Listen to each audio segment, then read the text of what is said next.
નમસ્કાર. આજના આ ખાસ વિશ્લેષણમાં આપણે સીધા જ જઈશું તમિલનાડુમાં ઉઠેલા એક ગરમાગરમ રાજકીય વિવાદ પર. આમ જુઓ તો આ આજની ઘટના છે, પણ તેના મૂળિયા 150 વર્ષ જેટલા જૂના અને અત્યંત જટિલ ઇતિહાસમાં જોડાયેલા છે. તો ચાલો, કોઈ પણ પક્ષપાત વિના આ આખી મેટરને સમજીએ. હવે સૌથી મોટો સવાલ એ થાય કે માત્ર 3 ગીતો આગળ પાછળ વગાડવાથી આવડો મોટો રાજકીય ભૂકંપ કઈ રીતે આવી શકે?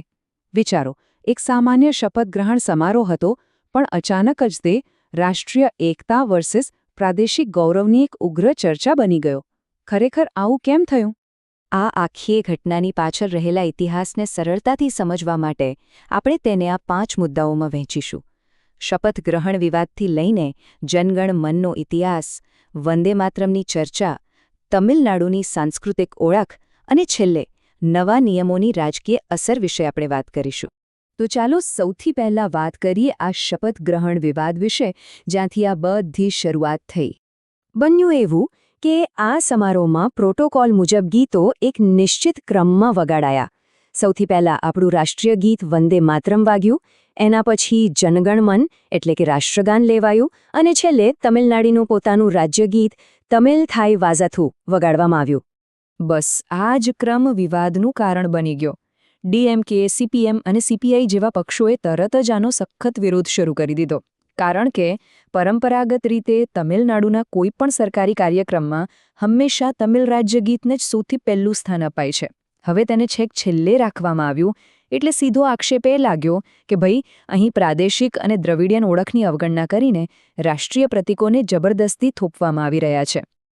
હવે આ પ્રોટોકોલની રાષ્ટ્રીય બાજુ સમજવા માટે આપણે જનગણ મન એટલે કે આપણા રાષ્ટ્રગાનના ઇતિહાસમાં થોડું પાછળ જવું પડશે. જો આપણે આ બંને રાષ્ટ્રીય ગીતોની શરૂઆત જોઈએ તો જનગણ મન રવિન્દ્રનાથ ટાગોર દ્વારા 1911માં લખાયું હતું, જ્યારે વંદે માતરમ એના ઘણું જ પહેલાં 1875માં બંકિમચંદ્ર ચેટર્જીએ લખેલું. આખરે 1950માં સ્વતંત્ર ભારતે આ બંને ગીતોને સત્તાવાર રીતે સ્વીકાર્યા. અહીં એક બહુ મોટી ગેરસમજ દૂર કરવી જરૂરી છે.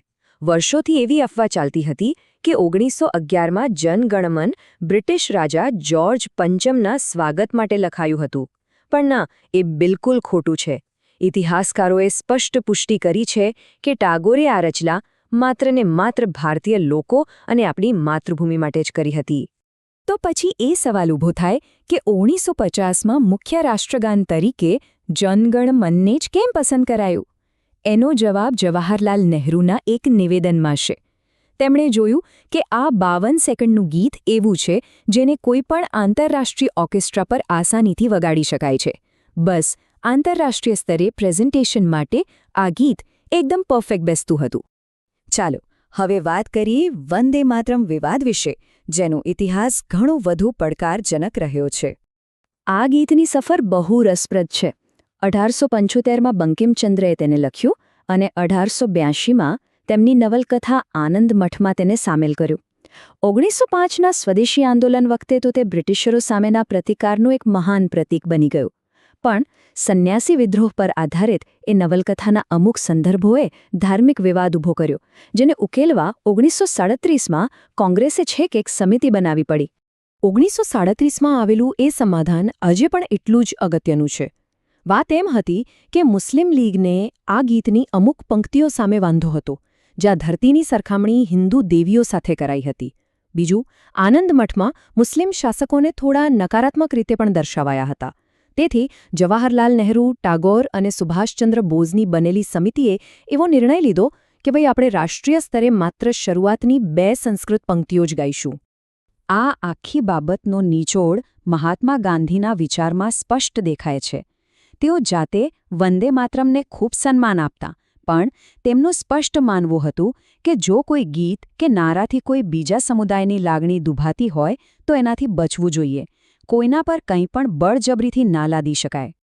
ચાલો હવે આપણે ફરી પ્રાદેશિક પરિપ્રેક્ષ્ય તરફ પાછા ફરીએ અને તમિલનાડુની સાંસ્કૃતિક ઓળખને સમજીએ.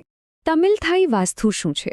આ 1891માં મનોનમનિયમ સુંદરમ પિલ્લઈ દ્વારા લખાયેલી એક સુંદર સ્તુતિ છે, જેમાં માતા તમિલના ગુણગાન છે.